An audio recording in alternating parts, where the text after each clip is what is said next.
more breaking updates now coming in a day after the Union Home Minister Amit Shah spoke to Tamil Nadu Governor R.N. Ravi and Chief Minister M.K. Stalin to inquire about the devastating stampede in Karur that claimed 40 lives.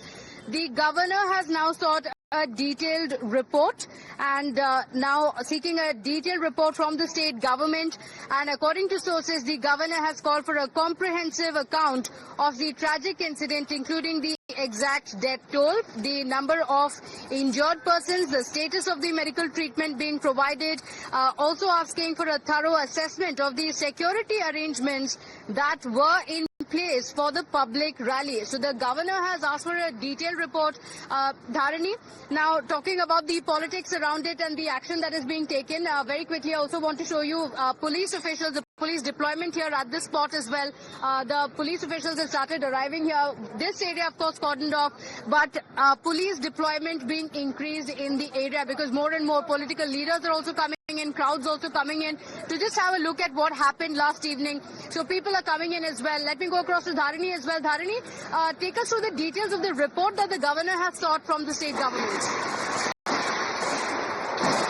All right, Mr. C.R. Keshavan is also on the broadcast with us. Thank you for joining us, Mr. C.R. Keshavan.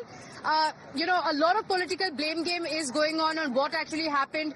The BJP has also spoken up, raising questions on both the DMK government as well as TVK's Vijay. Take us through who you think or the BJP thinks is responsible for the tragedy, for 40 lives being lost. Very sad that one more person who was battling for his life has lost, and it's heart-wrenching that children have lost their lives, and I don't think there's been any tragedy in a political rally like this stampede which we've ever witnessed in the history of Tamil Nadu. Today we had state BJP leaders also visit the hospital and console the families of the victims who had lost their lives. And I think it is very important that you saw the state leadership, including the president, had asked for an independent, objective, fair probe by a sitting judge of the Supreme Court, and they had requested them to take it up suo motu, because definitely this is not a time for a blame game. I think we should, stand with the family, and there are so many other people who are being treated in hospitals.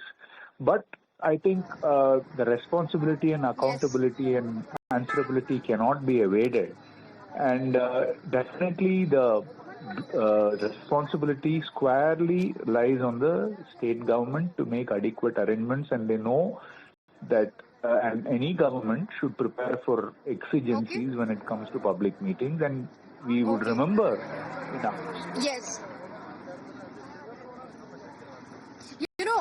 Like you mentioned, not the time for political blame game, yes, but it is the time for accountability as well, because the DMK government says it is Vijay or the TVK that is responsible. The TVK seems to be suggesting that there is a political conspiracy. In this political blame game, 40 innocent lives have been lost, families being shattered completely, their only fault being they came out to see a rally of their favorite star, of Talapati Vijay, trusting that the state government will ensure law and order at the spot. Thank you for joining us. Thanking Dharani as well for joining us with all those inputs and slipping into a short break here.